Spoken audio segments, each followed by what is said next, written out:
everyone. Lisa and I are here. We have a quick question.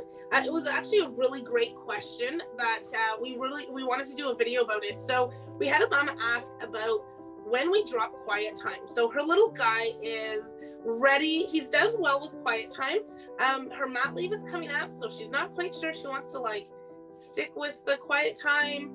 And this little guy actually will play on his own in the living room and leave her alone. So great question. We're going to jump in and hear what we have to say. Yeah. So quiet time at the very beginning is more, maybe they've outgrown naps and they still need a lot of time to themselves. So maybe you do that in their room. However, as they get a little bit older, quiet time might look different, and it might be just that, just a quiet time where they're watching a show or they're playing Lego or they're coloring quietly. You want to make sure that if you're ending quiet time in their room, that you do have some guidelines for them.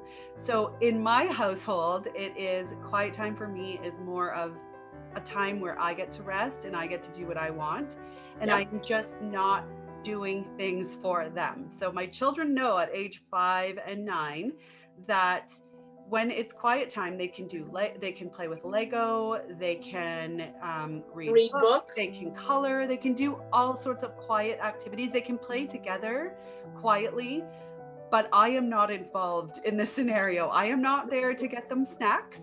I am not there to reach for high things on shelves. I am not there to be called down every 5 seconds to get them something or supervise something or help them with things. So they know that quiet time means that I'm doing my own thing and they're doing their own thing. So that is what we have set up in our house. The most important thing is that you want to set those expectations. So you want to let them know what quiet time is in your household. So set that up for yourself, and then let your little one know exactly what they are allowed to do and what they are not allowed to do. If having a visual for them helps, then have a visual for them to show them what they are allowed to do during quiet time and have a list of things. If you're also going to want to base this off your child, right? I have 4. We varied our quiet times, but it was kind of based on personalities. So I knew that AJ was super content to hang out in his room and read books, and that he could do that for an hour. Whereas Oscar, sitting in his room for an hour and reading books, he kept coming down. Whereas I said, here, do this here. He left me, I had that hour. He was able to do that hour on his own, right? So it's going to be based on personalities. One thing I would say is quiet time never really goes away. It's never okay, all done, buddy, you're never going to have quiet time again, because this quiet time, especially as they get older, we need it a little bit as well.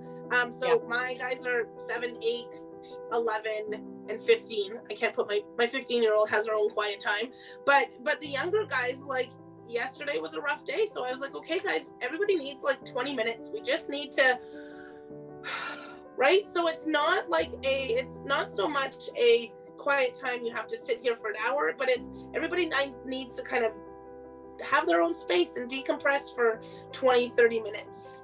Exactly. So for me, I'm homeschooling right now. And so I have built in a very important time from 2 to 3 o'clock where that's quiet time. So you're not asking me for things, and I can exercise during that time, or I can get a little bit of work done, or I can relax and watch a show if I want to. It doesn't matter what I am doing. It's just, that's my time and that's their time to play quietly together. So that's really important for us and for them to just be able to decompress.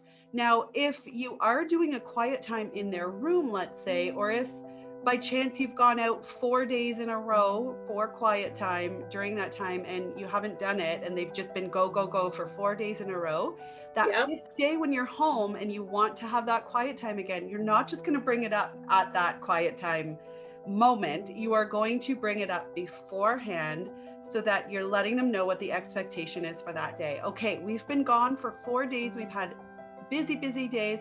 Today we're doing quiet time at our usual time, and you can do this, you can do this, you can do this. What are we going to do? What are we not going to do? The expectations. and boom, they're good to go again. It's so important to let them know what the expectations are and set them up for success there so that they can follow through with quiet time. If your little one has a really hard time, start slow, start small, and then aim for an hour. So you start with 20 Yeah. minutes, then you move to 30 minutes. If they need timers, then that is what you do. But that quiet time is always so important.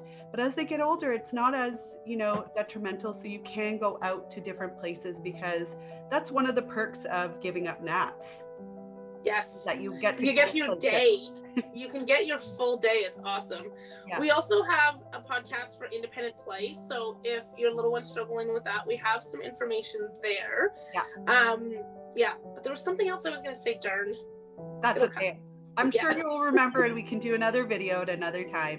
Thank you so much for listening to us, and quiet time is the best. So we hope that this helps, and we hope that this helps you get that nice time going for you and your household. Oh, I remembered. Sorry. I'm so sorry. I'm going to prolong this. As your little ones get older, you do want to be mindful that you're not attaching quiet time to upsets. So like if they're having a rough morning, you're not like, oh my gosh, you are like, and they're falling apart, you're like, that's it, you need a quiet time, right? We want to keep quiet time that positive thing and not attached to like that behavioral, right? So if you're talking about you've been gone for 4 days and now we're bringing it up, we're not bringing it up when they're melting down. It's kind of like we're on our way home, this is what we're doing, this is the expectations, like Elisa said. So just a quick little thing there, try not to tie it to when they're off track. If they're really, really off track though, setting them up with some child meditation or some relaxing music can really, really help bring them down a little bit as well. Awesome. Thanks guys. Bye.